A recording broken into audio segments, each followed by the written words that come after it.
November 1967. While the American public was preparing for Thanksgiving turkeys and Christmas shopping, in the Central Highlands of Vietnam, a different kind of preparation was underway. We were in Con Tum province, a place of jagged razorback ridges and deep shadow-filled valleys. This was the tri-border area, where Vietnam, Laos, and Cambodia meet. It was wild country, unforgiving. The kind of terrain that breaks men before the first bullet is even fired. The mountains here didn't have names.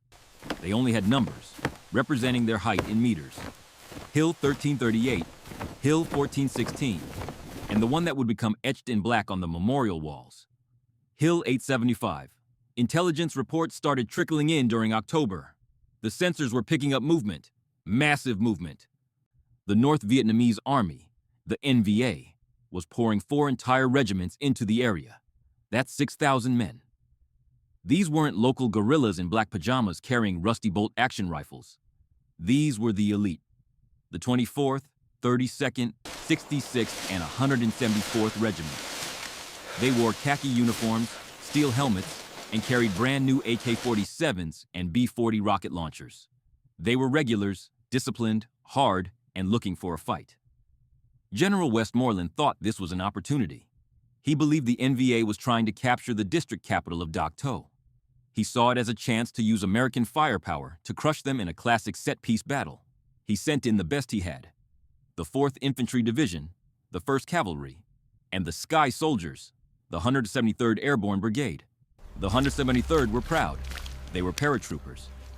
They wore their pants bloused into their boots and walked with a swagger that said they owned the ground they stood on.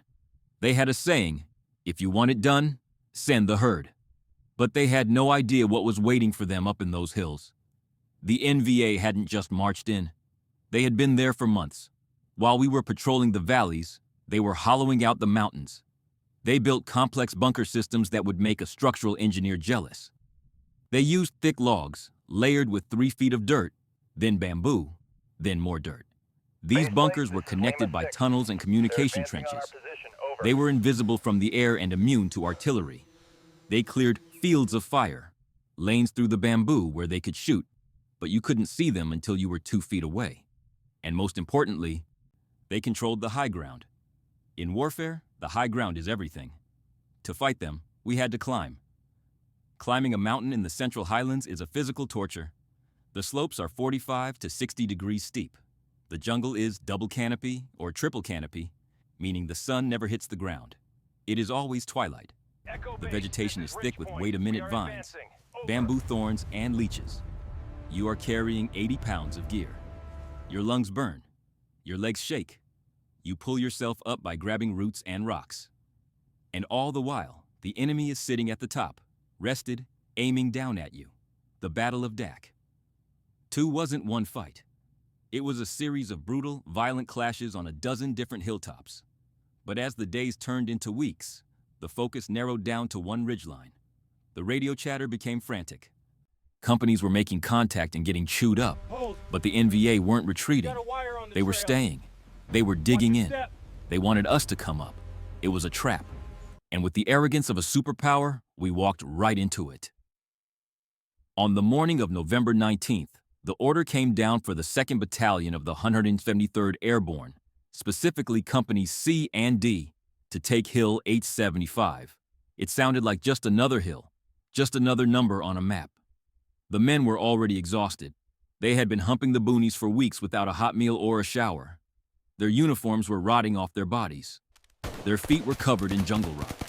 At those 9:30 hours, they stepped off. 300 men walking single file into the green gloom. The silence was heavy. The birds weren't singing. The monkeys weren't screaming. The jungle was holding its breath. A point man, a young private first class, whispered back down the line. Fresh trails. Lots of them. They found communication wire, black telephone wire running along the ground. NVA comms wire. That meant a command post was nearby. They kept climbing. The slope got steeper. At 10:30 hours, Company C crossed a small clearing and started up the final ridge. That was when the world exploded.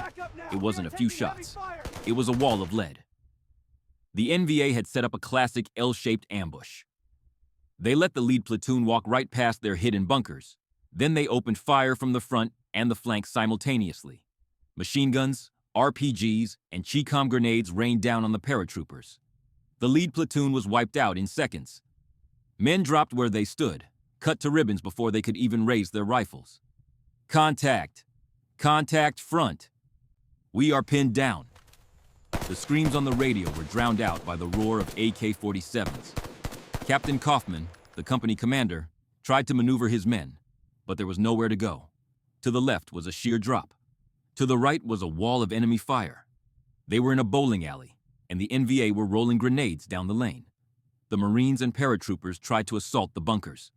This is where the bravery and the futility of the battle became clear. You couldn't see the bunkers until you were on top of them. A soldier would crawl up, throw a grenade, and think he had silenced the gun. But the bunker was designed with a baffle system to absorb the blast. Seconds later, the machine gun would start firing again. Or worse, the NVA would use their spider holes. A paratrooper would pass a bush, and suddenly, an NVA soldier would pop up behind him and shoot him in the back, then disappear back into the earth. By noon, it was chaos. Company C had ceased to exist as a fighting unit. Most of the officers were dead or wounded. The NCOs, the sergeants, were trying to hold the line. Pull back to the perimeter. They dragged the wounded by their collars, leaving trails of blood in the red dirt. But as they fell back to link up with Company D, they realized the horror of their situation. They weren't just facing a defensive line. They were surrounded. The NVA had circled behind them. They had cut off the tail of the column. There was no way up. There was no way down. They were trapped on the side of a mountain, exposed, outnumbered, and running out of ammo. The NVA mortars started to walk in. Thump, thump. The rounds airburst in the trees above them, sending jagged shrapnel plunging down into the foxholes. We call it steel rain. Every time a medic moved to help a wounded man, he got shot. The sound of the battle was so loud that men's ears bled from the concussion. It was a continuous roar of automatic weapons and explosions. The 173rd Airborne, the Sky Soldiers, were being slaughtered, and the sun was starting to go down. Night was coming, and everyone knew that the NVA owned the night. As the sun dipped below the mountains on November 19th, a terrifying darkness swallowed Hill 875. For the survivors of the 2nd Battalion, huddled in a small cigar-shaped perimeter on the slope, the war had just changed from a battle of maneuver to a battle of pure survival. They were surrounded. The NVA were so close you could hear them chambering rounds. We had no entrenching tools. Most had been dropped during the assault. So men dug with their bare hands. They dug with bayonets. They dug with mess kit spoons. They tried to scratch holes into the hard, root-filled earth to hide from the mortars. But the worst enemy wasn't the NVA. It was the thirst. You have to understand the thirst. In the adrenaline of combat, your body burns water like a furnace. We had been hiking all day. We had fought for 6 hours. Canteens were empty. As night fell, the moans began. Water, medic, water. It started as a whisper, then grew into a chorus. But we couldn't give them water. We didn't have any. And even if we did, moving to help them meant dying. The NVA snipers were using the wounded as bait. If a medic crawled out to help a screaming soldier, crack, the medic was dead. So we had to lie there in our shallow holes, listening to our friends dying 5 yards away, begging for help, and we could do nothing. That sound breaks a man harder than any artillery shell. The NVA didn't sleep. They probed the lines all night. They would crawl up on their bellies, silent as snakes, and roll grenades into our foxholes. Chi-Com grenade. You had 2 seconds. Grab it and throw it back, or curl up and pray. We fought them with grenades of our own. We fought them with knives. At one point, the enemy was so close inside the perimeter that we couldn't call in artillery support because it would kill us too. We were alone. The officers were dead or wounded. The radio batteries were dying. And in the middle of the night, as the sun dipped below the mountains on November 19th, a terrifying darkness swallowed Hill 875. For the survivors of the 2nd Battalion, huddled in a small cigar-shaped perimeter on the slope, the war had just changed from a battle of maneuver to a battle of pure survival. They were surrounded. The NVA were so close you could hear them chambering rounds. We had no entrenching tools. Most had been dropped during the assault. So men dug with their bare hands. They dug with bayonets. They dug with mess kit spoons. They tried to scratch holes into the hard root-filled earth to hide from the mortars. But the worst enemy wasn't the NVA. It was the thirst. You have to understand the thirst. In the adrenaline of combat, your body burns water like a furnace. We had been hiking all day. We had fought for 6 hours. Canteens were empty. As night fell, the moans began. Water, medic, water. It started as a whisper, then grew into a chorus. But we couldn't give them water. We didn't have any. And even if we did, moving to help them meant dying. The NVA snipers were using the wounded as bait. If a medic crawled out to help a screaming soldier, crack, the medic was dead. So we had to lie there in our shallow holes, listening to our friends dying 5 yards away, begging for help, and we could do nothing. That sound breaks a man harder than any artillery shell. Get back, it's Willie P. The NVA didn't sleep. They probed the lines all night. They would crawl up on their bellies, silent as snakes, and roll grenades into our foxholes. Chicom grenade. You had 2 seconds. Grab it and throw it back. Or curl up and pray. We fought them with grenades of our own. We fought them with knives. At one point, the enemy was so close inside the perimeter that we couldn't call in artillery support because it would kill us too. We were alone. The officers were dead or wounded. The radio batteries were dying. And in the middle of the night, a new sound emerged. A voice from the darkness. The NVA were taunting us. "GI, you die tonight. Your mama not see you again." It sounds like a movie cliche, but it happened. They knew we were terrified. They wanted to break our minds before they came for our bodies. We gripped our M16s until our hands cramped. We stared into the black jungle until we saw monsters in every shadow. Nobody slept. If you slept, you died. We waited for the dawn like it was salvation. But we didn't know that the morning would bring something far worse than the NVA. Morning came, November 20th. The fog lifted, and with it came hope. We heard the roar of jet engines, American air power. The Air Force and the Marines were here to save us. The Forward Air Controller, FAC, circled overhead in a tiny Cessna, marking the enemy targets with white phosphorus smoke rockets. Hit the smoke, hit the smoke. The F-100 Super Sabres screamed in low, dropping 500-pound bombs on the NVA bunkers further up the hill. The ground shook. We cheered.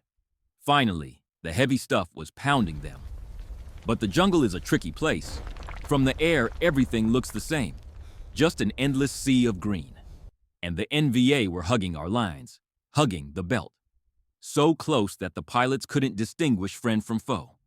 At 8 Worizorg hours, a Marine fighter bomber, some say Air Force, the records are still debated, rolled in for a run. He was coming in fast and low. Too low. The pilot must have mistaken the smoke drifting from our perimeter for the target marker. I looked up and saw the bomb separate from the wing. It looked like a black teardrop falling in slow motion. I knew instantly. No.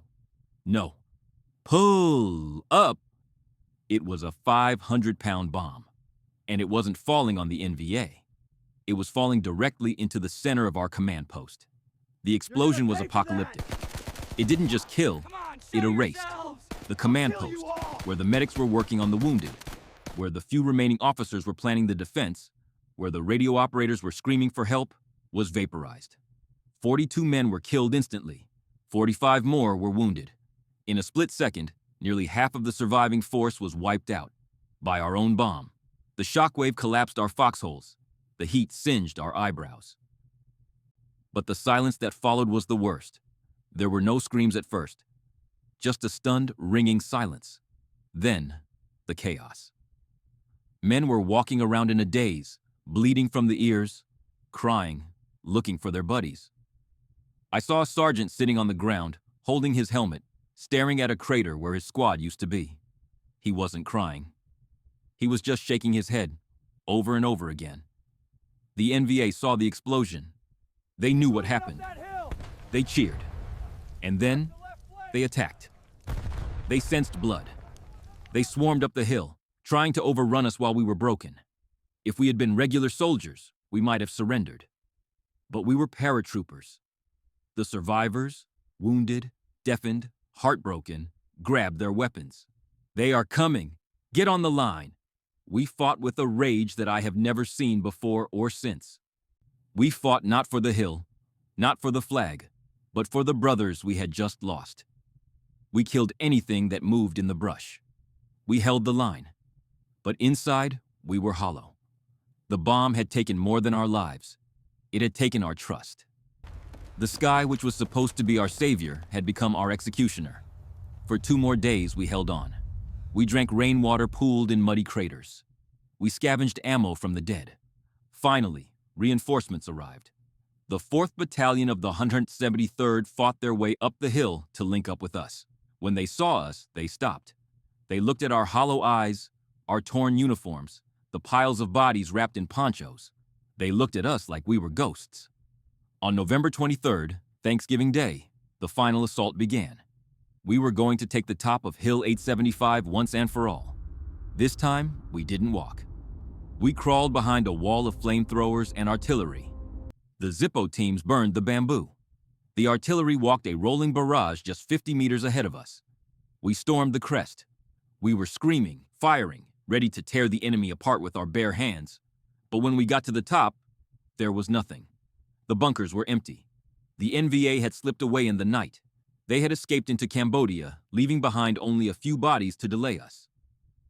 We stood on the summit of Hill 875. It wasn't a lush jungle mountain anymore. It was a moonscape. Not a single tree was left standing.